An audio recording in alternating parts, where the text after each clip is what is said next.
पद्म पुराण में वर्णित कथा के अनुसार एक दिन गोपियां जब अपने वस्त्र उतारकर नदी में स्नान करने जल में उतरी तो वहीं भगवान श्री कृष्ण एक पेड़ पर बैठकर ये सारा दृश्य देख रहे थे। कुछ देर बाद जब गोपियां नहाने में मग्न हो गईं, तो श्री कृष्ण चुपके से गोपियों के वस्त्र चुराकर पेड़ पर छुप गए। उधर जब गोपियां नदी में स्नान के बाद बाहर निकलने को हुई, तो वे अपने वस्त्रों को नदी के तट पर न पाकर चिंतित हो उठी और सभी अपने अपने वस्त्र ढूंढने लगी।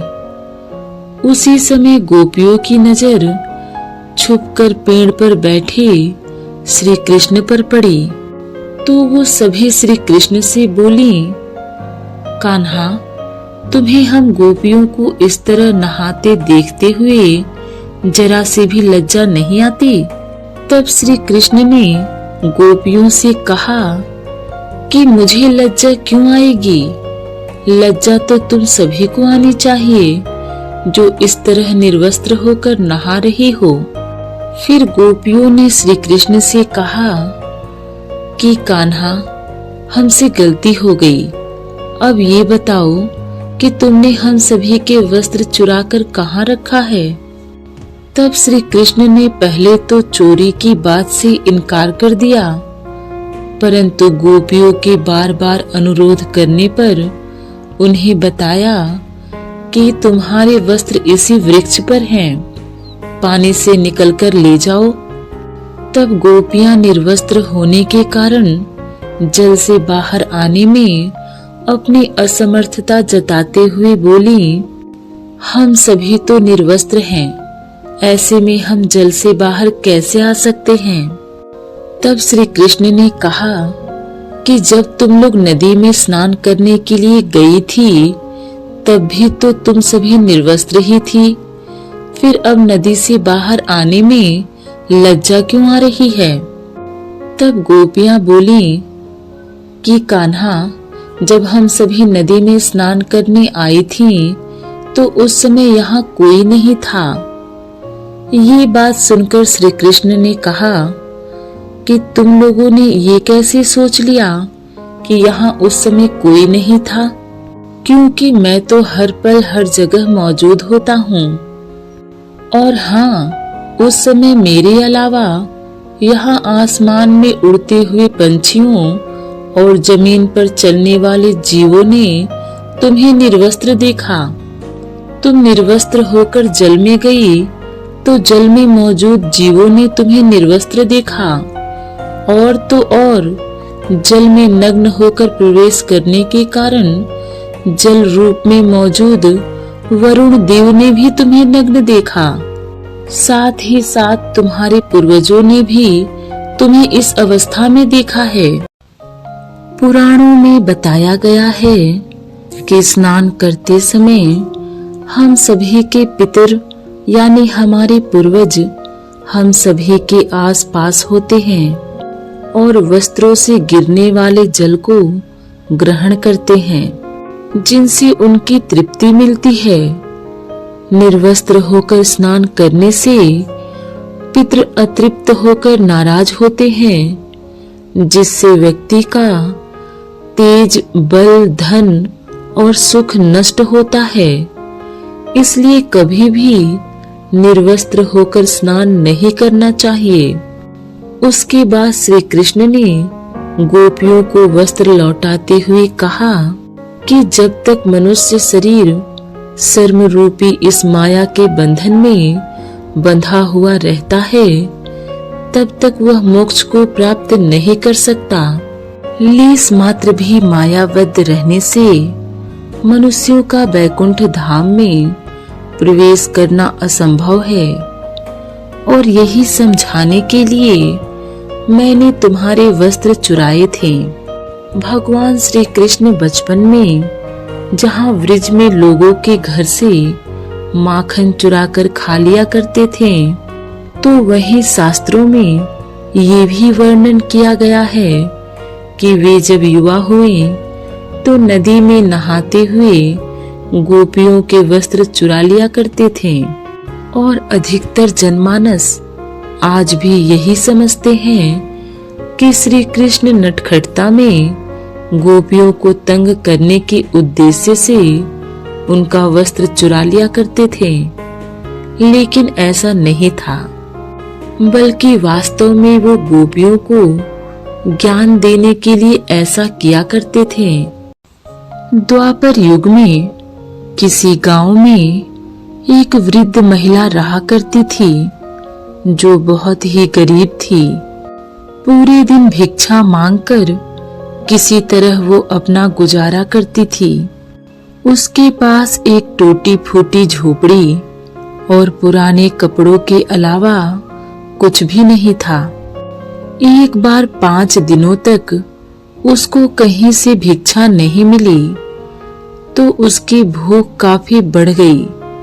वो बहुत हताश थी, लेकिन बेचारी रोज पानी पीकर भगवान को याद करके सो जाती थी। छठे दिन उसे दान में थोड़े से चने मिले। उसने मन ही मन ईश्वर को धन्यवाद कहा। उसने उन चनों को एक पोटली में भरा और अपने सिरहाने रखकर यह सोचकर सो गई कि अगले दिन वो उन चनों का भोग लगाकर खा लेगी। लेकिन उसी रात उसकी झोपड़ी में कुछ डकैत आ धमके। उन डकैतों ने झोपड़ी में इधर उधर काफी देर खंगाला, पर उन्हें कुछ नहीं मिला। अचानक उनकी नजर उस महिला के सिरहाने पर गई तो उनको वो पोटली दिखी। उन्हें लगा कि इस पोटली में जरूर कोई कीमती चीज है, तभी यह महिला इसको सिरहाने रखकर सो रही है। बस फिर क्या था, वह चोर उसको धीमे से उठाकर भाग निकले। उस गांव से निकलकर वो चोर गुरु संदीपनी के आश्रम में छुप गए। ये वही आश्रम था जहां श्री कृष्ण और सुदामा शिक्षा ग्रहण कर रहे थे। कुछ देर बाद जहां वह चोर छिपे थे वहां से गुरु माता गुजरी, और जब चोरों को किसी के आने की आहट हुई तो वो घबरा गए और जल्दबाजी में पोटली वहीं छोड़कर निकल भागे। सुबह उठकर जब संदीपनी ऋषि की पत्नी ने पोटली को खोलकर देखा तो उसमें उन्हें चने मिले। उन्होंने क्या किया कि उस पोटली को वैसे का वैसा ही जंगल में लकड़ी काटने जा रहे कृष्ण और सुदामा को दे दिया। उधर गांव में अगले दिन जब वृद्ध महिला नींद से जागी तो उसने देखा कि वहां पोटली नहीं है। वो समझ गई कि रात में किसी ने उस पोटली को चुरा लिया। तब 6 दिनों से भूख से बेहाल उस वृद्ध महिला ने बड़े दुखी मन से श्राप देते हुए कहा कि जो व्यक्ति भी उन चनों को खाएगा उसकी स्थिति मेरे समान ही हो जाएगी, अर्थात उसका जीवन भी गरीबी में ही कटेगा। इधर सुदामा की एक विशेष बात यह थी कि उनकी अनुभूति शक्ति बड़ी तीव्र थी। उन्हें उस पोटली को छूते ही उस वृद्ध निर्धन महिला के श्राप का ज्ञान हो गया था। उधर श्री कृष्ण और सुदामा जब जंगल में लकड़ियां काट रहे थे तो वहां अचानक बारिश होने लगी और तूफान भी आ गया। इतनी बारिश देखकर श्री कृष्ण और सुदामा एक पेड़ के नीचे रुक गए। बारिश काफी देर नहीं रुकी तो कुछ देर बाद दोनों को भूख भी लगने लगी थी।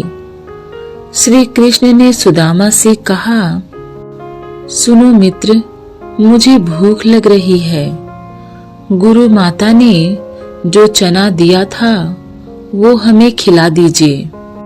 किंतु सुदामा को तो पता था कि वो चने श्रापित हैं और वो नहीं चाहते थे कि उनका प्रिय मित्र कृष्ण अपने जीवन में दरिद्रता देखे।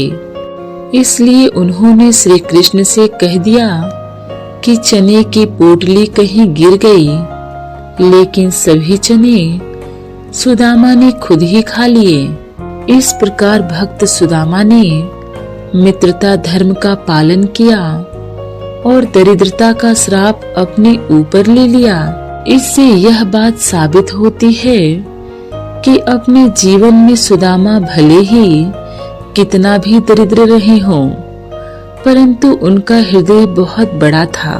जब कभी भी एक सच्ची मित्रता की मिसाल दी जाती है तो सबसे पहले जिनका उदाहरण हमारे दिमाग में आता है उनका नाम है श्री कृष्ण और सुदामा। इनमें से एक मित्र श्री कृष्ण आगे चलकर द्वारिका के राजा बने, परंतु सुदामा ने अपने जीवन का लंबा वक्त निर्धनता के साथ बिताया।